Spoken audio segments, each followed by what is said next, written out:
Hi friends, అంతా ఎలా ఉన్నారండి? బాగున్నారా? మేము కూడా చాలా బాగున్నాం. మీరు ఎలా ఉన్నారనేది తప్పకుండా కామెంట్ చేయండి.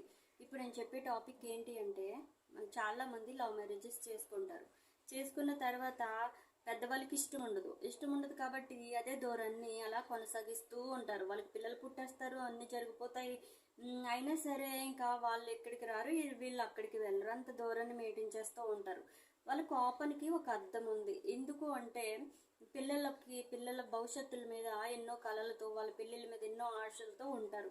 ఉన్నప్పుడు ఒకేసారి ఎవరినో తీసుకొచ్చేసి నేను పెళ్లి చేసేసుకున్నాను అంటే కనుక వాళ్ళు తట్టుకోలేరు. తప్పు మందే అయినప్పుడు వాళ్ళని క్షమించమని అడిగి వాళ్ళలో మళ్ళీ కలవడానికి ప్రయత్నం చేయాలి. అంతేగాని అదే ధోరణిని కొనసాగించకూడదు.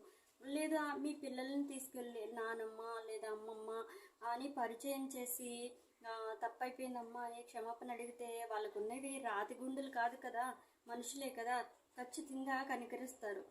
కాబట్టి ఇప్పుడు పేరెంట్స్కి మన అవసరం చాలా ఉంటుంది. వాళ్ళని ఎప్పుడు దూరం పెట్టకూడదు.